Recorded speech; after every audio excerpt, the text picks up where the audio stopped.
So, Greg, you're talking about local Florida man, diarrhea's down the slide. No, that's not you. Sorry. So we get here and we drive because driving is obviously cheaper, right? And so from Delaware to here, it's 14, 15 hours, whatever, if you stop. And so we get here and everything's fine. Like we stopped in North Carolina, so it was like 7 hours to North Carolina and then 4 hours here or whatever. So everything's fine, solid, right? And then yesterday, or maybe it was this morning, whatever, I was like, oh, or no, it was last night. She was like, I don't feel good. So I was like, well, you're going to sleep in the bed with me and Arlo, my son, he'll sleep with mommy in the other room. So at about 3 a.m., and I'm actually really glad I was in the room with her, I just hear like gurgling, and she's like on her back throwing up. You're supposed to roll the person. Well, she rolled herself and just sprayed me. And I just felt like an immediate wet and it just covered it. And you know how like kid vomit for whatever reason just smells like sour milk? Always, no matter what. I think kids drink a lot more milk than us, and it probably is sour now. It's true. It's very true. It was milk, like Pepto-Bismol, and like Prime. Prime. Oh, kids love Prime. Kids love Prime. Wait, and the energy drink? Yeah, yeah. But they make a hydration drink too. I'm like, we found why the throw up happened. If it wasn't, is it the caffeine down 200 milligrams? Just raging on vacation. She chased the Red Bull with a Prime. And then, yeah, she threw it up on me. No, so it was like blue, pink, and red. It was all the colors, right? So I'm covered. And then now she's just been sick. But Florida, it kind of is like, I feel like reminiscent of that. It's just one giant shit, like spray here for all those Floridians listening. I'm not even sorry. Oh, sorry. And Greg, I'll say that since this is your first remote recording, I definitely thought and still kind of think that you've got a green screen behind you. It looks fake, right? It does look fake. It looks very perfectly staged. And that's so like the trees here, they grow this like moss. All that stuff hanging is like this moss but it's live. Like I'm pretty sure it's living, and then it gets heavy and you have to like shake it off or it kills the trees or something. But so if in Florida is very hot and sticky and nothing makes sense. The roads are fucked up. And that's what I have to say. I'm waiting for you to get like buzzed by a bug mid interview right now. Well, or like I feel like I'm just gonna get fucking like shot because everyone here just has to have their gun out. That's literally a Civil War ghost behind you. Like I saw that sheet just come out. It's an apparition right now. I saw it too. I thought it was somebody like creeping. Oh wait, you're not even trolling? Is there something? No. There was like something behind you that over. No, your other talking shoulder. about your Florida, young boy. You're talking about Florida. I'm General something from the Everglades. You're never gonna see me again. Welcome to Real Boy House because it's gonna be it. Greg, if you're unsafe, blink twice. We can't get to him. He's in Jacksonville. No, He's screwed. I'm booked. No, but it's cool. But Fyütch, thanks for joining us, man. I know it was real short notice.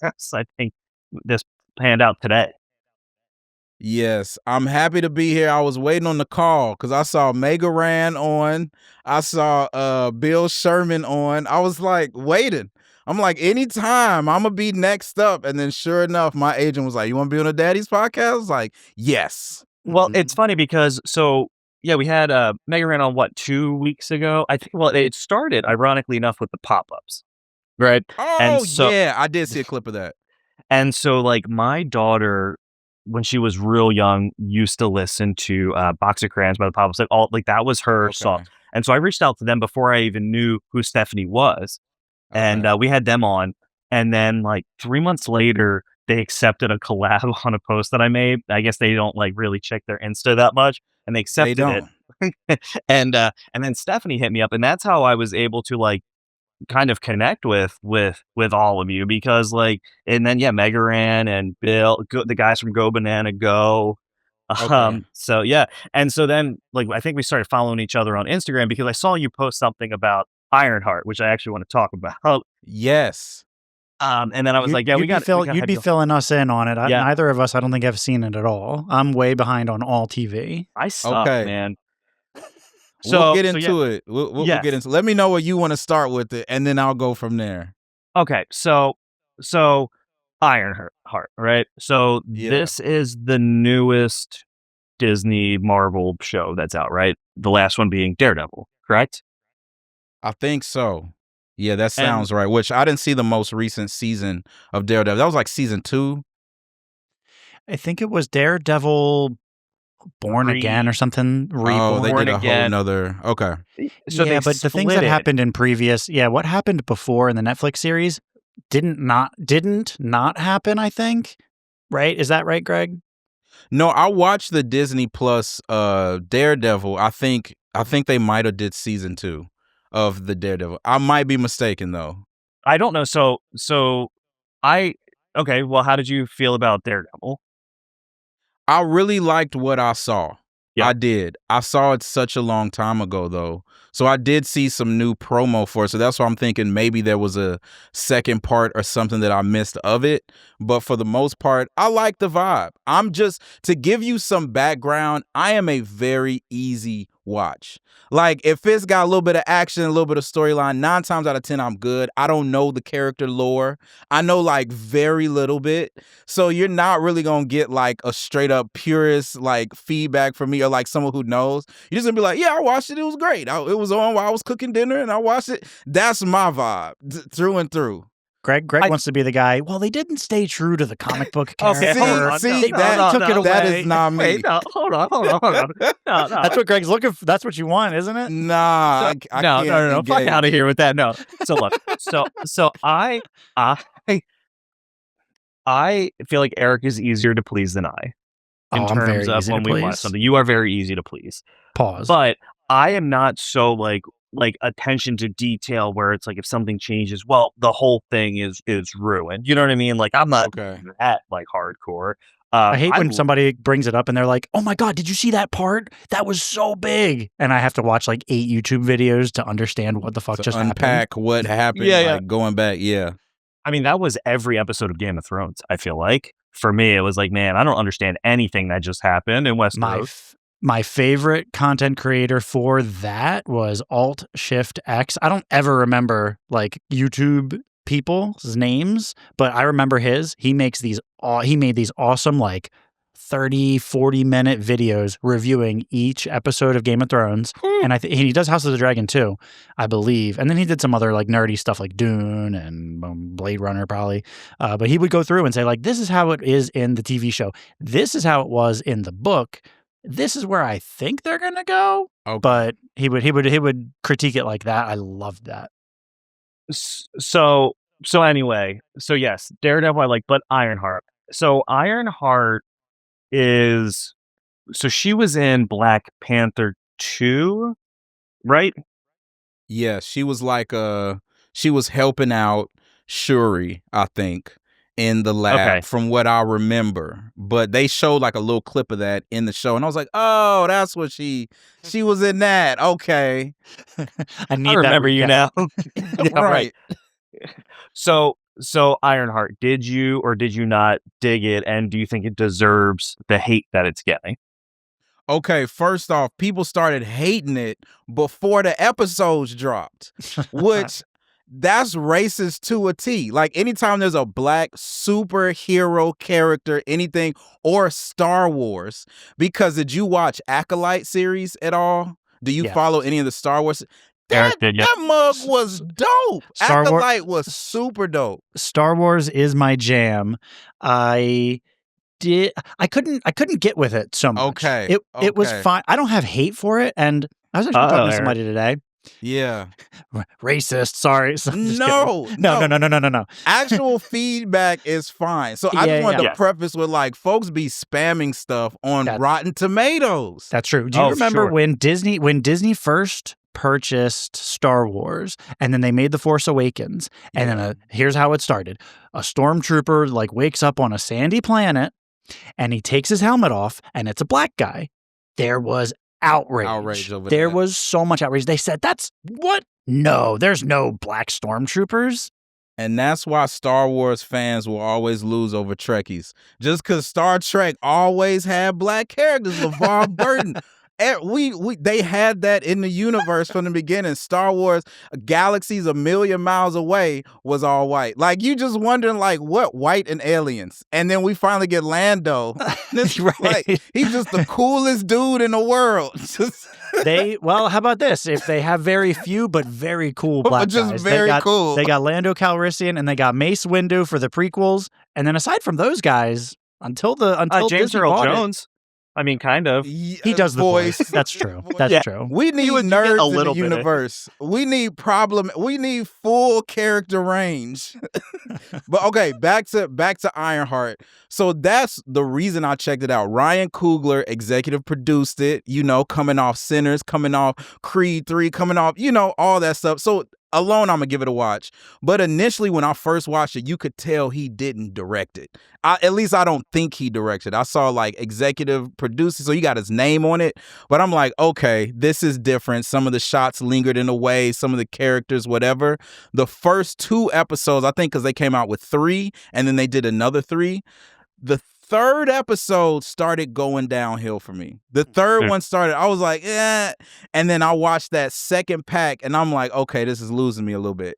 I liked it a lot initially, but by the time we got to that, it's like, okay. But I just had to address the initial whatever. Like, give it a chance first. Right. And it's okay. It's totally okay to be in a crappy series, which I wouldn't even call it crappy, but I'm just saying, like, I saw it, I tried it, it had me, it lost me. That's it. They can't all be the best. They can't just only crank out 10 rated TV shows. So. Well, Marvel, go ahead. No, I was just going to say, like, I feel like, though, like, that's just, like, Marvel fans and Disney, like, just fans in general are so toxic in that regard. Like, just watch something before you start talking shit. If you hate it for the right reasons, right? Like if the storyline sucks, the acting is shit, then we can have a conversation, right? But you got to watch it first before you start. I am a firm believer that I mean, not a firm believer. I think that people read into other people's reviews of things way too seriously. Definitely. Like Greg and I have a friend. We play video games with him. I don't think he's going to see this. He doesn't really social media, but he is the first person. As soon as he like reads something on Reddit, he takes it as his own thought, and then he'll like ridicule us for not knowing these things. Like it's Secrets in Night Rain. He'd be like, "How did you not know that this is the best setup to start with?" But I think people see bad reviews for things. I'm going to use something that I watched recently. I just watched the Minecraft movie. It's on HBO.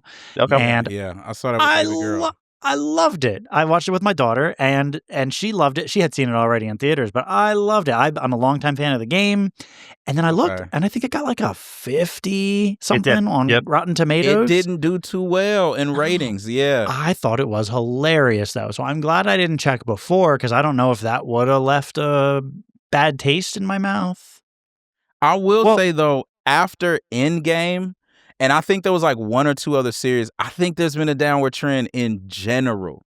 So I think like there've been a few things here and there where I've been like, oh, like I'll get kind of excited, but the films have kind of been a little bit flat. Like every so often, there's like 1 or 2 I might have missed, but everything I've actually caught, I've been like, that energy, something about that energy, that initial like first, second, whatever, of the universe they were coming out with. We've just missed that, whatever. Maybe it's content overload. Maybe they're cranking it out too fast, whatever. That's been my thought in general. I feel like though too, like, so like I really enjoyed Deadpool and Wolverine. I thought it was fun, but I don't think it was like I don't think it was like that was the greatest movie ever though. Like it was just fun, you know what I mean? But like Endgame was like, even like Endgame or Infinity War. Which one? Which one do you like better? I liked Endgame. I just thought it was really cool how they tied it up. Infinity War really kind of chapped my ass because it was like, hey, poof, now wait a year. And it's like, remember Eric and I saw it together. We were sitting there in the theater like, oh, cool. Now we have to wait a whole year because they're not dead. You know what I mean? Of course. So then we have to wait though to see what happened. Spoiler alert to those listening, but it's been out long enough where, we're cool. I don't think, the spoiler embargo is lifted. But with like Fantastic Four comes out by the time this episode airs. Hey everyone, Fantastic Four out it's last so week. good. Or it's so bad. Greg, can you edit this to make us like Yeah, right? I'll edit out. Yeah, right. So let's all say our piece, and then I'll cheat. But Marvel like, is back, baby. We've done it. Yeah. Okay, take 2. Clip that, ready? And then- Trash. Marvel sucks. Man, that was a stinker. But you know what? I've been hearing a lot about. I don't know if you saw Superman yet, I haven't. but I've been hearing a lot of people hate on that because it's too woke or whatever. Ignore the haters. Yep. And I really want to see it. I think it looks great. And I actually really like James Gunn, and I love the Guardians movies. I think they're fun. I really enjoyed Slither and like all of his other work too. But like people are talking shit on it, and I think it's just because it's like not the regular stereotypical America Superman. You know what I mean? Like he's a little different. And I guess at one point they referred to him as an Your ghost is immigrant. back. Sorry, your ghost was back over your shoulder. And Superman so like and that woke talk. We won't be having none of that in Florida, boy. We won't be doing none of that. I'm just gonna get like taken. Just be going. Hey, don't be fucking with. Oh wait, this isn't the mouse. This is DC. Ain't nobody coming for you for making fun of DC stuff. Well, speaking of coming, did you guys? Hold on. Whoa. No. It's too much for a pause. It was too far for a pause. You don't even full stop. Full stop. No, that was it. That was it. Period. That was the whole it. That's it. That's the whole. Whoa. All right. Well, it was nice. It was nice talking to you guys. I'm done. Did you see the article? The person who was traveling with the Annabelle doll died.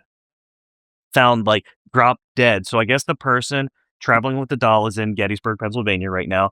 They're like, hey, where is so and so? Just dropped dead, no known causes. Just found him face down in the apartment or a hotel room. I love that. I don't know if you heard about that. Speaking of ghosts, I read it on the internet yesterday, so it has to be true. Right? Who is around here traveling with Annabelle dolls? Like, well, the girl with the It doll just like failed. Like, what is going on here? Well, and that's why I was a paranormal investigator who helped lead Annabelle doll tour passes away in Gettysburg. Yeah, and apparently Dan Rivera, lead investigator for the New England Society for Psychic Research, died unexpectedly.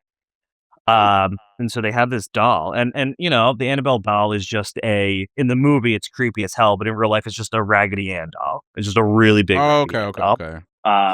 and so it's kept in a Ed and Lorraine, from The Conjuring, those people. Mm-hmm. They I guess had it in their museum or whatever, and I guess they died and someone bought the museum or whatever. So this doll is now traveling and steel box, I hope. It's in a glass case that says do not touch, like don't look at it. And of course these dudes are like, you know what we should do? Take it on fucking tour. Okay. And you die. Sounds like it wasn't worth it. Yeah. So I don't want to make light of their death, but that's kind of funny. They work in the psychic paranormal field. Rest in peace to the dead, but I feel like they was like, for my final trick, this is gonna mess them up. like figure this out. Imagine the clicks this article's gonna get. R.I.P. Right. So keep the business alive for another 100 years. So it says warning, positively do not touch or open. And it's just sitting in this, like, it's almost like this wood case with a glass cover. And I think that they would like, I don't know, bless it or, spray some water on it and like keep the evil spirits at bay. But yeah, so it's in Gettysburg. So Eric, it's not that far from you right now. It's not that far. You should bring it. We should have we should have her on the podcast. Just the doll, right? Just in a little box right next to us. Yo. I'm in. Let's do it. Y'all wild for that. I don't believe in ghosts or like aliens or anything like that. Although I like wish that there was. Like I'm open to it, but I don't. But there's no chance. Like if I can't like see it or hold it or I can't explain it. I don't have to be able to explain it, but I got to have like a reasoning for it. Well, I don't want to test it. Well, yeah. Who? Nope. So Eric, you'll test it. So Eric and I, like, we're we're close in Delaware, but we're not that close where if it's in your house, like you would die and I'd be okay. I would just have to Should I send my family to your place? I'll have to just get a in new co-host. case? Yeah, right. Yeah. Fyütch, what are you doing after I perish from the you looking to Annabelle doll? co-host Daddies the podcast? This is where I get off the ride, fellas. It's been real. One and done. Fyütch out. Is gonna be it for me. Just hey, so but I want to talk about your music, but before I do, I've been wanting to talk about this, and I always forget inopportune notifications on a phone.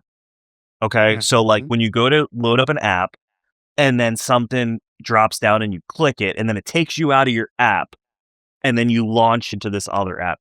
That has been getting me for like the last year.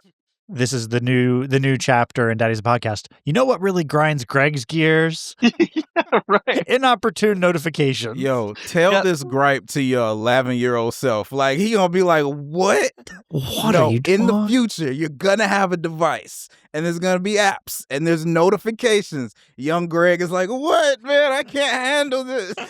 It's too much, but it drives me crazy. It grinds my gears. It grinds Right? your gears. It sure does. That's it. All right, well that ends that segment. I hate it. Similarly, if I call somebody, I always call somebody from my recent calls because I've called that person at some point in time. So even if I have to scroll back like 20 pages, I'll find them on there. But then when the call is over, if they hang up first, I'll be going to click the hang up button and the hang up button disappears real quick. And then I always call somebody else, like whoever's name was at the bottom of my screen. Hate it. And then I hang up real quick and I text them and I go, "Sorry, that was like a butt dial." There's no butt dials anymore, are there? It isn't. Not really. It's Well, hard. It's hard to butt dial because like your phone requires finger presses, right? Like it's not like it's very good with I always call Eric for some reason, but apparently I'm a boomer, so or you got a real pointy butt. I got a real point. Yeah. That means either or. the literal flesh was exposed. Full stop. If it's over here butt dialing people, Greg and Eric are way close. Daddy's the podcast took a whole different meaning. I think so Face ID, actually, if whenever Greg pulls his pants down, if his phone is looking at it, it just calls me. Because that's all we got, right? Like, oh man, oh, no. It's funny you say that though. Like we had, for whatever reason, a lot of people before they come on, they do like kind of a dive into us because they think Daddies the podcast is like this pseudo sexual thing, like the Daddies. And we had, I don't know if you're familiar with Daddies, Cartoon Connect, Brandon Reed, and we had him on. And someone commented, they were like, "Why the fuck, Daddies? Why the fuck were you on that podcast?" And it's like, whoa, slow your roll, my guy. Like we are. You don't even know us. Yeah, you don't even know who we are, but that is actually who we are. Yeah, I think clearly. You're in an advantage with people who do family music and entertainment because we're just gonna assume the literal meaning first. So you're in good company. Like I would have never been like. Now, if you was called the Zaddies podcast or like something else, Zaddies, which I might have been like, podcast. I'm honored. Like, yes. So it's funny though because like we go like this has been kind of our thing now, like the family like music genre. Like this is awesome, and honestly, these have been like our funnest conversations that we've had. So we started though, and we went Eric, I have to bring him up. So God damn it. Every fucking episode. It's okay. It's not a pain point or nothing. He just does it like clockwork. Go ahead. All right. I'm going to piss my pants. I'm sorry. So our first guest that really started everything was William Hung from American Idol? Yes. What? Right. Exactly. Yeah. And so I mean, I love it. That guy. How's he doing? That's a question I didn't know needed to come up. Okay. All right. So I mean, he is a financial analyst for the Los Angeles Sheriff's Department. He was a year ago. He was a year ago. So we haven't talked to him since. But he started like he gave us the confidence to go out and get people. But then we like started to talk to people in like certain like sects. So it was like soap makers, and then it was what, like animators, like illustrators, Okay. Puppeteers. puppeteers, and then we kind of found our way over to music, and then we went on this long stretch of just musicians that are on like they're doing tours for their 20th release of an album, and we did that for a good bit too. And now this is kind of where we are, like Yeah. just think kids that's- music. Yeah. kids music. That's good for podcasts though, because y'all are following the flow. Like you'll investigate a scene for a little bit. Like, that's dope. Because if people find you from one scene, then at least they have a few episodes and then maybe they become fans and they're like, let me see what's up with the Daddies podcast. What are they on now? And that's what's cool. Like when we have people on, if they like, maybe they don't want to listen to this one, right? Or maybe they do, but then like maybe they go back and they want to listen to, we had an ex-Amish person on, and she escaped the Amish lifestyle, and that one's really been kind of popping off because I guess she just had a Netflix special, and that's what we'll find, like a Netflix special will air or like a TV show, and then a bunch of people just kind of flood to that specific episode. It's really weird how it works. You know how YouTube is, like sometimes the algorithmic gods bless you, and sometimes they don't. Taketh. They do take literal Greek deities, just like sitting up there deciding with lightning bolts and quasi-sexuality who gets decided to get 1 million views this week. I get it. But dude, y'all for real had like Handmaid's Tale on your podcast. I need to check that episode out. So her name was Naomi Schwartzentruber, and she was part of the Schwartzentruber Amish sect. And the Schwarzentroopers. Yes, right. Yes, familiar from Star Wars. Oh, that's all you had to say. The Naomi Schwarzentroopers. And so it was fascinating because she left at a young age, but like the whole path out was so like just fucked up, but also like fascinating at the same time. Like the shit that she had to go through, and then she was a stripper for like 30 years. Mm-hmm. Yeah, check it out. That's a tagline. I'm a stripper. Like who doesn't want to? Who doesn't at least go? Scratch their head a little bit. She sent me her book, and it was like, hey, enjoy the ride, and boy, was it a ride. It was a ride. You read the book and you're like, woo! Oh yeah, it was like one of these. Woo! Fanning yourself. Your wife is like, what is going on right? You like close the book all quickly. Nothing, like, honey. Leave me alone. I swear I was just reading a geometry book. I have it Wait, dudes don't have like erotic fiction books to read. Erotica? Do we? Sure we do. 50 what Shades is of it? Grey. Oh, no, wait, is that? But that's probably, I think that's written for women. I think a lot of those books are catered to women for sure. So why can't dudes?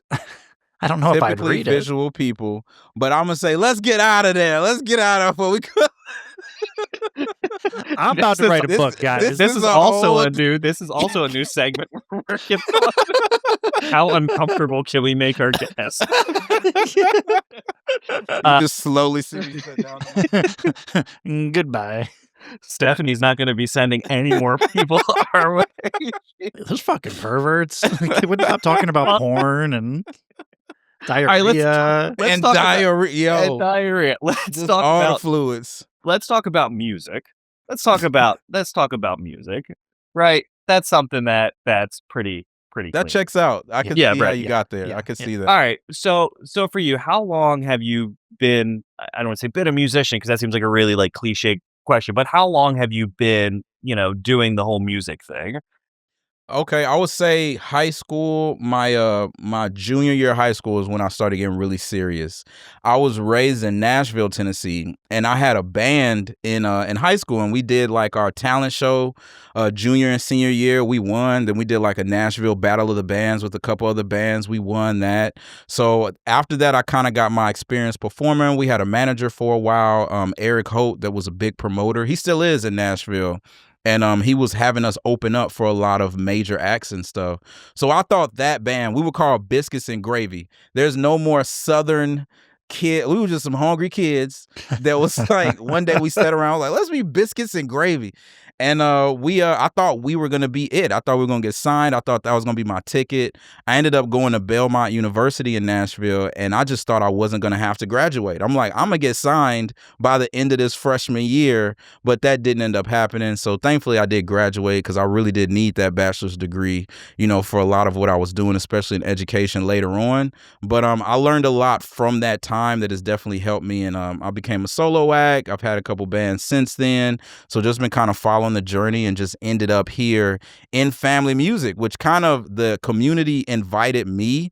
I was just making what I thought was just hip hop music. Like hip hop is very educational and empowering in nature, especially the acts I grew up on, Tribe Called Quest, Diggable Planets, folks who was dropping knowledge in that golden era.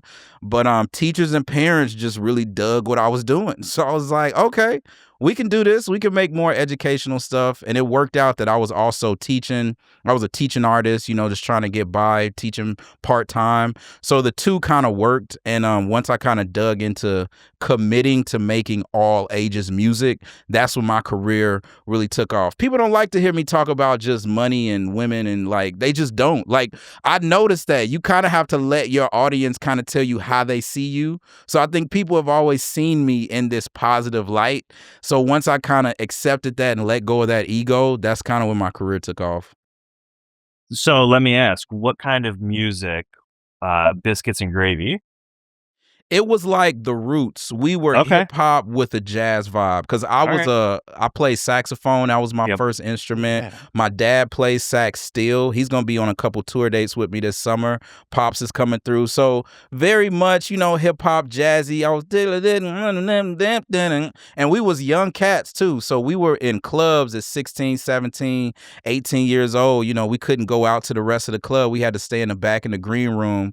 But we would sneak out, try to holler at women. I was about to say girls. These were full-grown women, just learning the scene, like wanting to be out. Boy, how old are you? Like, Old enough that's to how be we here. came. Right.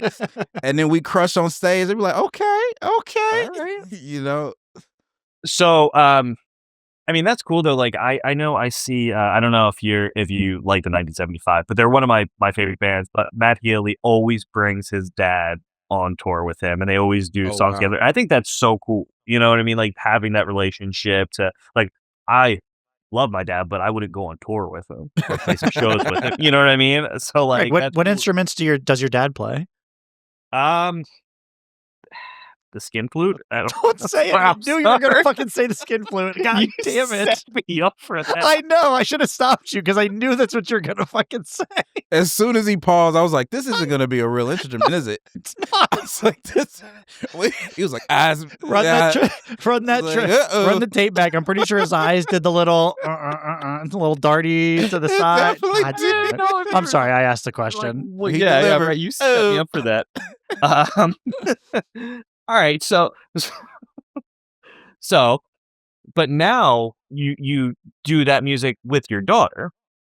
Yeah, that's been a new development in the past couple years, which I think is dope because it makes the stuff that is considered children's music a lot more genuine, I think, from that place. I'm also realizing she is very quickly taking over. I'm entering the dadager phase of my career. For the first time, we did a sold-out show at Wolf Trap Theater in the Woods about a week and some change ago, and that was the first time kids move past me to ask her for like autograph. Like I was like, you want my daughter's autograph? Okay. It humbled me a little bit. I was like, oh, I gotta get used to this. Let me get used to this. Cause for them to see this girl on stage that's their age, or maybe a little bit younger or older, that's the show.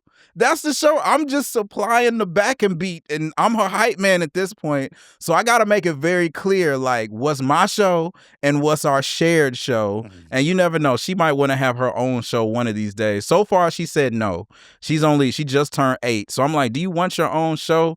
And that's the thing. She's got a personality. Like, if she wants, sometimes I have to check her on stage. Like, girl, hold on. She loves that crowd energy. I'm like, I see where you're going with it, but it's not your show yet. We got a flow, we got a set list, but she's there. She's like, put me in the game, coach. That's Yeah, awesome. yeah. We just talked to First to 11. Is he the guitar player for First to 11, Yes. Greg? Yep. And his son has a wildly popular YouTube channel where his son plays music, and he said that his son's channel is was his son's channel bigger than his channel? Yeah, so Greg? his son's name is Cohen Kreisik, and like he's like a huge, like 1,000,000+ followers. Like they'll go to like That's Metallica huge. concerts, and they're like, "Hey, you're Cohen. You want to come play guitar with James Hetfield?" Wow. kind of deal. And yeah, so like his son is like, so he's like, whenever we go out places, they're like, "Hey, you're in a band, that's cool, but we want to talk to Cohen." Like he's the Okay. cool one. So I feel like it's Yeah. That's but, the life right there. I mean, though, like that's still got to be like really cool, though, right? I mean, like I know Absolutely. it's like, oh, this is, I don't want to say this was my thing, but like that's cool to be able to see like you're doing your own thing now, and you're gonna go and take over. 100%. 100%. Because my dad, he always told me, he didn't pursue his dreams of saxophone that he wanted to. He wanted to go to Berkeley.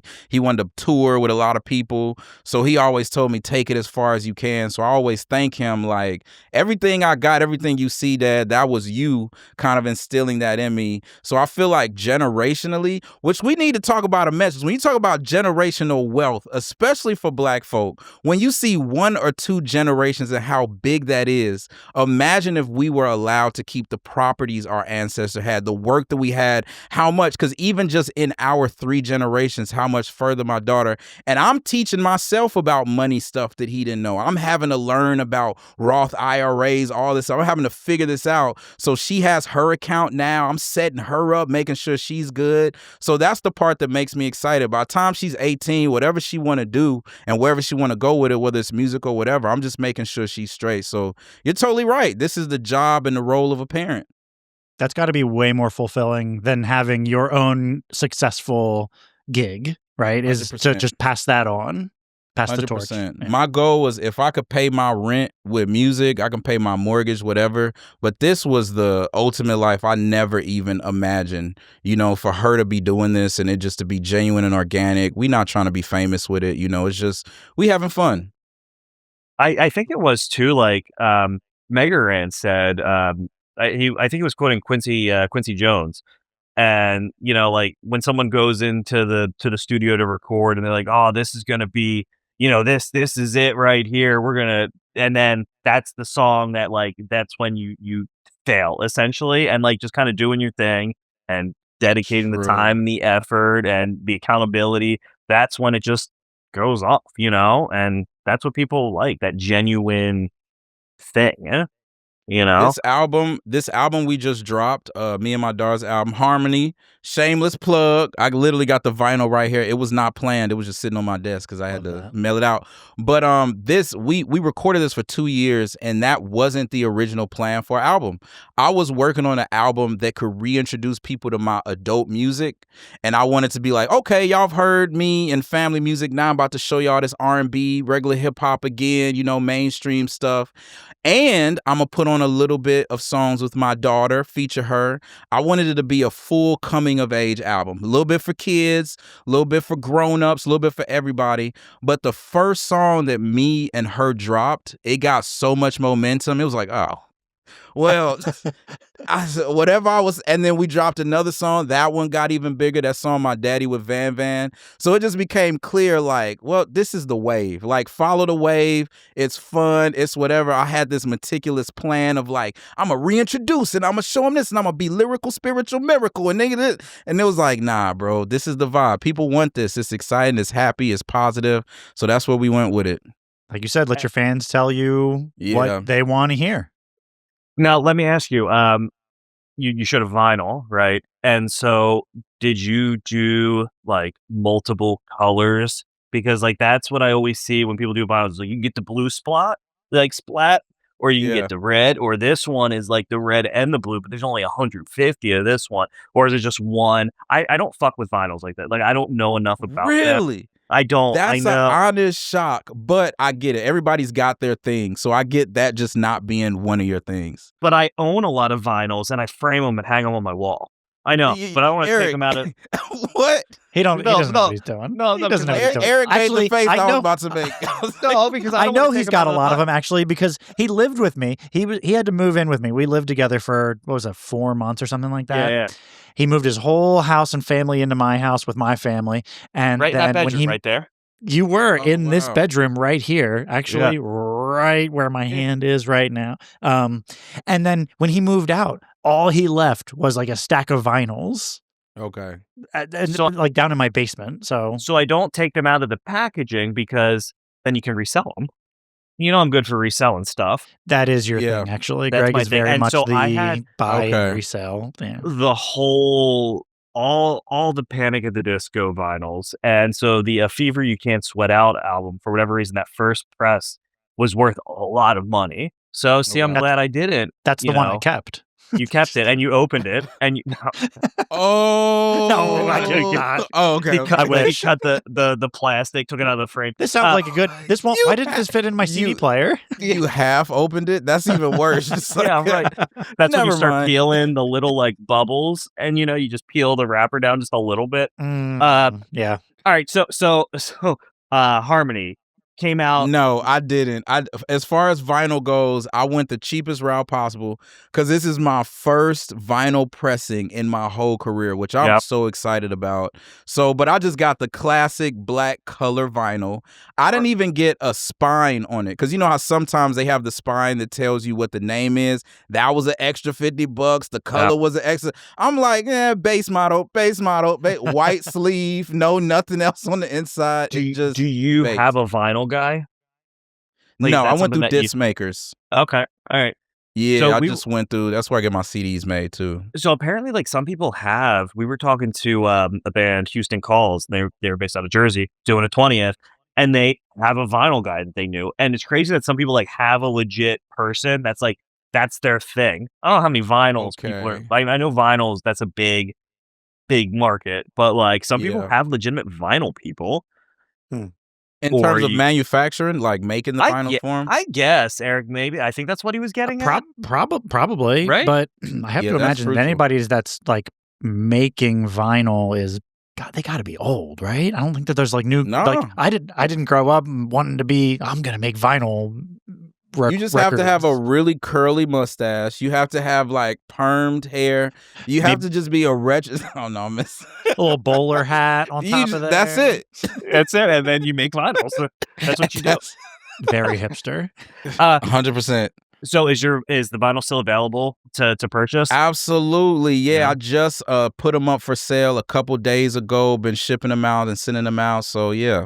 Are you shipping them yourself? Like, is it all coming straight Yeah. for you? It's Wow. all coming straight. I got CDs. We only sell the posters on tour. We have these like Okay. really cool 11 by 17 posters that seem to do really well live and stuff. And then we got stickers with every purchase, shakers for kids for free, you know, whenever we go out. But this is my first run of merch, like for real, for real. So I'm super excited about it. And then I'm doing direct to print t-shirts just through my website that have my logo, a little image, one with my daughter as well.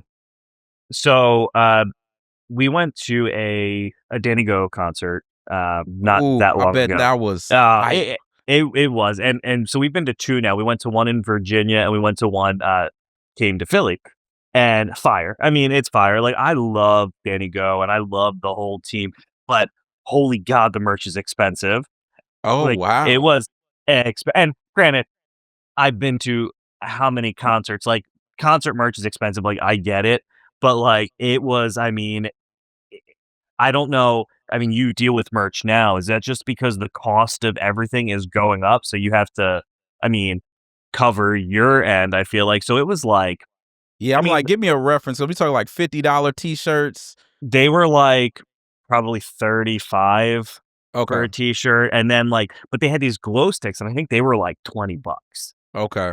And so like, and the stuff for the kids is just so Danny expensive. Go, Eric, I know you don't like Danny Go that hard, but their show, they do a lot of their songs have glow sticks, right? And Mhm. they're like just these giant sticks, and they were probably purchased in bulk from wherever. Cool, whatever. Mhm. But they were expensive, and they break, and then they had like these Danny Go plushies that my daughter wanted, and then like the eye popped up, and like I get it, but like it's just Ugh. money, and so it Yeah. hurts to like get it, and then it's just like, oh, the hat fell off, and I'm not coming at Danny Go, you know what I mean? Like we've Yeah, had yeah, yeah. conversations with the Danny Go team, and they've been very friendly, but I think it's just in general like that bulk merch, and then like I guess having the inventory. So like Eric and I were doing the print to order t-shirts, and I'm an idiot and I didn't adjust for sizes. So like someone that we worked with was like a Mm. 20XL Mhm. and he bought one That's and I hilarious. lost Not a money on my shirt. 20XL.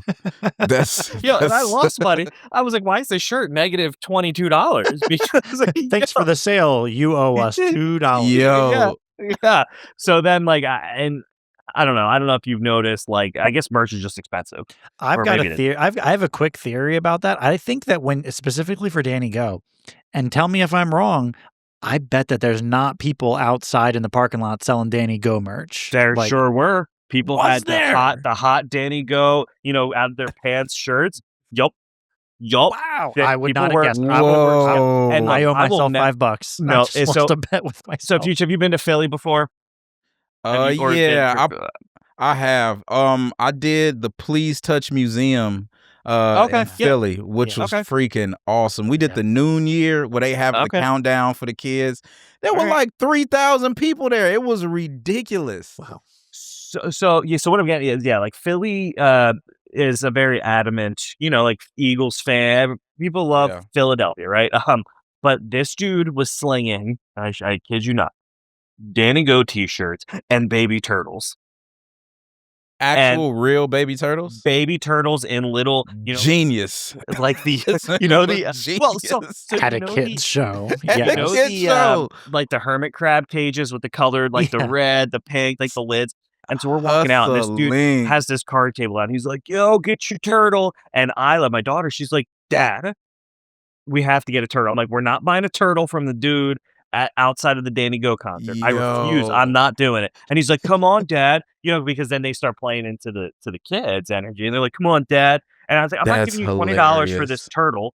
I'm just not buying a turtle." Greg, I swear you were just gonna say. So anyway, here's my pet turtle Andre, and I've had him for like 6 months now, Right. and I Right. love him so much. Yeah, no turtle, no How, turtle. much? But How much were the turtles? More 20 expensive bucks. than the shirt. 20. I don't know how You much a what? baby turtle normally goes I'll for, tell you what, that was a steal on the and I baby turtle fucked up. market. I'll have all of them. I'll take the whole lot. If you're all about resale, you could have resold that turtle in like 1 year for $50. But the line, so the No. line for merch though was so long that I mean, like you had to wait essentially almost the whole show to get Mm. something. So it wasn't even worth. Like I was gonna go buy Isla and Arlo a glow stick because they each wanted one, and like I told them no Yeah. t-shirts because they already got it was the same merch from the last show. You already have the shirt. I'm not gonna buy it again, but I'll Yeah. get you the glow sticks. Let me get Nope. the same thing I just got. Yeah, right. Well, Triplicate. and then like people were they were bitching online because they're like, well, it was the same show that I saw a year ago, but like I don't think people understand how tours work, right? Like you Yeah. go to see once again, I'll talk about the 1975. I saw him in 2022 and I saw him again in 2023, but it was the same tour because it was the same tour. Like Wow. it was the same show because they were just touring for a year. So same with Danny Go, like they did the same show for a year. So of course you're going to see the same thing. It's not like Metallica who have a bazillion songs and they can kind of change it up as they want.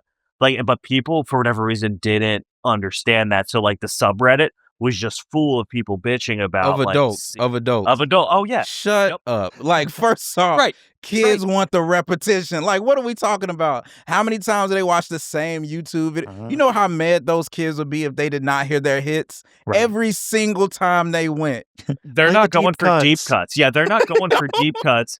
There's this scene in The Office when Andy is like on his like he goes to the skating rink and he's like, "Yo, play me some Dave Matthews, but only I remember. only deep cuts." And he puts on like he puts on one. I don't remember what song it is, and it's like one of like the stereotypical Dave Matthews songs. But it's the same thing. It's like adults go for deep cuts, right? Like I go to a concert and I want to hear that like, oh, I've never heard this song live, but kids want to see the wiggle dance, or whatever it is. And also though, and I don't know if you've ever experienced this, but there were adults there without kids, and it's like, Okay. like That's for I've I wouldn't. heard that happens. I'm sure it does. Is this My like the thing is Yeah. Disney like, adult thing? Is this well, a I feel what? like at Like least Disney with Disney adults? adults. Oh, that's one way to look at it. Maybe. I feel like with Disney adults, though, at least, like, they have rides and there's Nostalgia. alcohol and there's Oh, okay. nostalgia. Like, when it's Danny Go, I wouldn't know who Danny Go was if I didn't have kids. If you don't have a kid, that is You very know, like, I specific. wouldn't really Yeah. know who Blippi is. I would know who Blippi is, but I wouldn't know all the Right. Blippi songs because I wouldn't sit there on Amazon and watch Blippi, right? So Right. it's wild to me that, like, there was a woman, like, in front of me, um, Eric, she actually looked like someone, and I'm not gonna say her name, but someone that you might know that is, Trash. Oh, I know who you're talking about. Yeah, Yeah. right, and Oh. so it reminded me of her, and she had on, like, a "I'm here for Danny" t-shirt, and it's like, So "Yo, she come was on." so she was drunk. She was right. hammered because, you know, they Danny always sell, out like here getting Danny out. yeah. so Good for Danny yeah, Go. He's pulling. I don't know He's if you've pulling ever some. experienced anything like that. If you I've been to a few schools where the teachers was like, I don't have me a few little teacher fans in the assembly that like lingered a little long, but nothing out of pocket. Very respectful women, you know, just kind of seeing what the lay of the land was, you know, but no, I'm not on that level yet of having folks pop up. Usually folks do come with their families, but it's funny when you can tell the parents are way more fans than the kids, which I think my music kind of lends itself to that a little bit. Like I'm not that style of content where it's super colorful, green screen, like whatever, like some of my stuff, but Danny Gold's style I think specifically caters to that. I'm coming from like R&B, hip hop, soul, like you might hear something that is reminiscent of, you know, something you grew up on. I'm big on that, like I'm all ages. Like I really try to do that. But that's wild that he got grown folks, and then that no was both kids. shows. Both shows. So, Okay. like, the first show was in Virginia, and it was about, I mean, it was, like, almost an hour outside of DC, so I think we drove, like, 3 hours, 3.5 hours to get there, right? Ew. And then the other show in Philly, obviously, was closer, being 50 minutes away or whatever, but, yeah, like, people, like, you know, powdered donuts make me go nuts or whatever they say, right? But in this Yeah, they- instance, I it's guess they do say Danny that. Go. Except Danny Go makes me go nuts. So, Don't clip all right, that. well, Don't clip that. I won't clip that. I won't clip that. But you know what? This isn't a Danny Go. This isn't a Danny Go plug or episode. That's right. No. But so Harmony. So let's talk about the track lists. You got some big names on there. Yeah, man. So will you walk us through some of some of the guests you have and how you like if you've known them or you reached out like for this album or how does that look?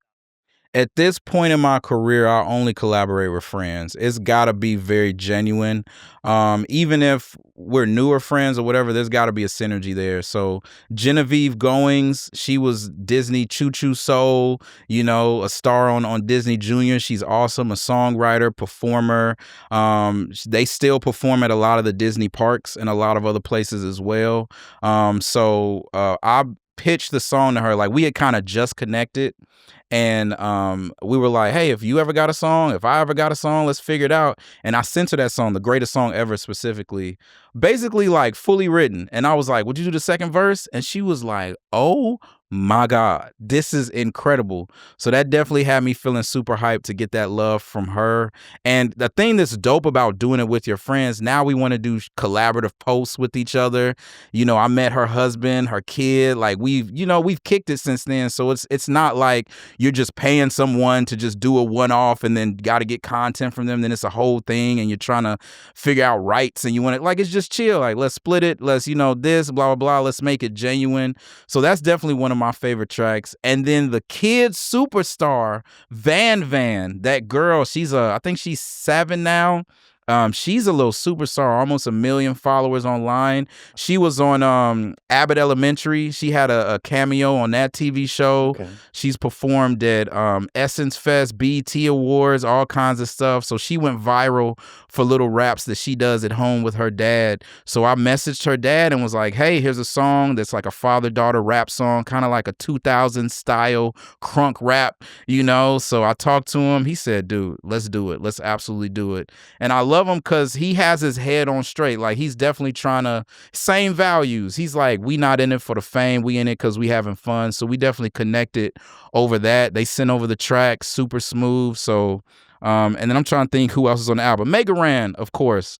So we featured on each other's albums. I was on his last project. He was on this project with me. Me and Aura were on this most recent project that he put out. So that's my brother right there now. We've been rocking together for a minute. And we actually met at MagFest, Music and Game Fest, back in the day in like 2018. Because I used to make like experimental electronic chiptune hip hop, like just all video game influence, Sega 16-bit kind of vibe. So I was doing a lot of music. Sounds like his jam. Yeah. So we met at this festival, and it was funny because I felt it was kind of weird. All these dudes was like, "Have you met Mega Ran?" I was like, "No, tell me about him." They're like, "Oh, he's dope. He's the guy in the scene." And when we finally met, these dudes were like, "Battle." I was like, what? It was like, battle. I was like, we the only two black dudes here. Why y'all want us to fight? We just want to meet. Like, we just want to connect. But I knew it was on some hip hop stuff. I was like, that's so weird. Like, just, that's funny. Yo, this man look like Knuckles. Sonic, like, what I'm supposed to do? Not that I wish that happened, but like, yeah, you gotta play that out in like some skit comedy thing one day. Yo, that's a good idea right there. I love that. That's so funny. And then, I want to give a shout out to Caitlin Becker, who played Mika on the Blippy show. Like OG Mika, the original Mika, who created the character and everything. So that's my homie. That's my that's my girl for real. So we did that weekend with my bestie song, just kind of being silly, like what we gonna do if we hung out. So that's the homie right there. I mean, that's a huge bit. Like, those are all huge individuals. So like, that's awesome. Isn't it cool to like know people? Right? Like, how cool is it to have those friendships? You build your squad. You build your like little clique or big clique, or bring people around you that do well. Yeah. It's 100% true. And then being able to not like call on them for favors, but to like have those kind of fun moments together, and to be able to do those cool things together is awesome. Right? Like, I would love to do a collab song with William Hung. But shut up. I don't think he's making music anymore. He just didn't tell y'all. He is definitely still making music. William Hung is if he's got William that itch. William Hung stopped following us on social media. So I think he doesn't see this. Yeah, he doesn't. What did y'all do? What did you clip? What did you do to this pure soul of a man that the world already crushed? Right, I know. And he talked about the being crushed in depth. But I don't know. And actually, what you just said is so true. Like, he is such a genuine want to do good person too, that it's like, I mean, that's what those early episodes of American Idol are like for, is for like, look at how bad you are at singing. Like, but like, he had it, like, he had the right mission and goal. It was just like unfortunate the way. Like, and for him, he was like, I did it because I genuinely liked singing. It had nothing to do with like being the best, but like, he liked singing. But then he said that like the Asian community like fucking disowned him after that, because they said he was portraying the stereotypical Asian, and so like, but he was like, that's not even why I was doing it. I think he was in college at the time. He's like, I just wanted to go sing. He said Ricky Martin was his favorite. That's his guy. Like, he loves Ricky Martin. Right on. And then, fast forward 10 years, he gets to perform this song live with Ricky Martin. And she bang. Dude, that lives rent-free in my head. Right. And that was like fast dial-up internet, like whatever it was, like that was viral. Yep. That mug was everywhere. We can usually tell about how old somebody is if we say, oh yeah, well, we interviewed William Hung, and then like most people like know who he is, but unless they're just a little bit, my favorite, no idea who William Hung is. Go to William Hung's Instagram and this one's face is plastered on there because we collabed on a clip, and you're making a goofy ass face on there, and that lives rent free in my head forever because that's just ingrained on William Hung's Insta. Well, my face lives rent free on his page, so I'm a big fan of that. Yeah, that's who we are. Put that on your bio. That's my new profile picture. That's gonna be like our press release, like marketing material. just that. You've clearly defined your age demographic with that. It's clear, like right. We know who we're dealing with here. We know who's a fan of this podcast. We were talking to someone, and they were like, "Who's William Hung?" I can't remember who it was. And we had to like go through. I don't know how William Hung gets brought up in every episode, but he sneaks in there. It's you. He doesn't sneak himself in there at all. You said, you looked me dead in the eye just 15 minutes ago, and you said, "I'm sorry, Eric. I'm going to do it again." I witnessed it. I did. I witnessed. Oh no! So it is me. I have a problem. I have a real problem. Greg is proud of that. He's like, we gonna bring this up. Every guest needs to know we have reached this level. You're messing like with the Daddies podcast. Is it in Knocked Up when he's dancing? He's like, he's doing the dice thing too much. I feel like that's me with like mentioning with mentioning William Hung. He's like, yeah, he's doing the William Hung thing too much. Yeah. I'll just stop you next time. I got you. Stop me next time. So tour, are you on tour right now? Are you going on tour? Or like, how does that look for you? Like playing shows, or do you like just have select shows, or do you have like a giant tour coming up? Usually it's a lot of spot dates, but these next 3 weeks, I'm pretty solidly on the road with like a couple breaks in between. We're doing Lollapalooza, the Kids-a-Palooza stage in Chicago, which is so dope. I did it once a couple years ago, and the funny thing about having an album with my daughter and learning this is I thought it was just me that got booked again, and they asked for a press photo, and I gave them my photo, and they're like, "Where's your daughter? Where's your daughter in this picture?" I was like, "What do you mean?" They're like, "We booked Fyütch and Aura V." I was like, "Y'all want my..." So that was like another aha moment. Like, okay, you're right. We just released the album together. Of course you want her, but it's super dope. So this 8-year-old gets to perform on the same festival as Sabrina Carpenter, Doechii, Tyler the Creator, T-Pain. You know what I'm saying? Like, she can always say that she did that, which is insane. So we're doing that, and we're doing a couple libraries. We're going to Las Vegas. Believe it or not, Vegas has some dope libraries. The Clark County, Las Vegas Library District. You walk into a library and you're like, what you gonna expect? They have full auditoriums in some of these libraries. So I'm bringing my band. That's one of the shows my dad is coming to. We got a background singer. So it's gonna be super dope for families for like the summer reading kickoff and stuff. That's awesome. I love that we had a new library that was built where I live in Middletown, and dude, it's so nice inside. And like, they have, I'm so glad that it's not like just the stereotypical you go in and books are cool, right? But like, it used to just be books, but like they have podcast studios in there now. They have the auditorium, like they have, so people who may not have access to those tools now do. And like libraries are popping up all over the place. There's another one in Newark where we live that they're demolishing this old library and building this state-of-the-art with an auditorium. So that's cool that's a thing now. Let me ask you, when they build these new libraries, do they build them already smelling musty? Or does that just happen over time? It's definitely over time. Okay. These new ones got 3D printing stations, music studios, like he's saying. But no, I'm pretty sure there's like a 2-year like fresh smell before it starts going downhill a little bit, maybe. New library smell. And you it's not like the old lady perfume in like the glass bottle with the little ball that you squeeze. I think she goes around and hits it with like 3 sprays, and in no time it'll be smelling musty. Dewey Decimal had a scent. That was the Dewey Decimal scent right there. His brand. It was its own. Yeah. You go to Macy's, you can buy that in a bottle. Oh, the Dewey. Singes the nostrils.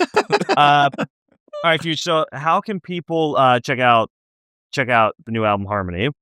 Yeah, you can go to my website. It's Fyütch, FYUTCH.com. You can look everywhere on Spotify, Apple Music, YouTube, anywhere you get your tunes at. Just type in Fyütch and Aura V. That's AURAV. And we got a bunch of songs, music videos, and the whole album, and a bunch of other content as well. Awesome, man. Well, thank you for joining us, taking the time. So much. Appreciate finally getting you on, man. Thank you. Quick question for y'all. Dream guests. Give me like top 2 or 3. Who would be like Daddy's podcast? We get them. We done made it. All right, you ready? William Hung. Wait, no. So we made it. We made it, baby. We've been made it. That's my number 1, my It's number all 2, and my downhill. number 3. You know what? Nobody's ever asked us that. I know who mine is. Okay. Go ahead, Greg. And you know, it's going to be, I'd mentioned them a lot, but Matty Healy from the 1975. That would be like, he's one of my favorite. I just think he's like one of the best, I don't know, like the best musicians in that genre. Like, I don't know, there's just something, whenever I see them live, I'm like, that's who I want to be my dad. Is that something? High praise. Yeah. That is. Yeah. You know, You're gonna make me have to check out that band now because I wasn't familiar with them before. I think you would really like them. They're British. Okay. And so a lot of their albums are there's like 7 like real songs, and then the rest is kind of like filler. But their most recent album is bangers from start to fucking finish. I think you would really enjoy them, and they're really good. I think you would like them. That's what's up. I'm gonna check it out. That would be that's my number 1. Eric, what about you? Mark Hamill, old Luke Skywalker, and he's fire. And he voiced the Joker in the animated series, so he's got he's got a voice, and he's an all around friendly guy. Or you know what, that's my number 2. I think number 1, if we're gonna keep the music theme going here, Dave Grohl. That's my guy. Nicest guy. I heard he's in music. good at being a dad. I was gonna cheating on his wife. Oh, it just It's got real. probably a sensitive subject for him right now. Probably. That'll get you every so time. Don't bring it up, you asshole. Right? I'll just pad it with William Hung talk. You know who's never coming on now? Dave Grohl. You ruined that.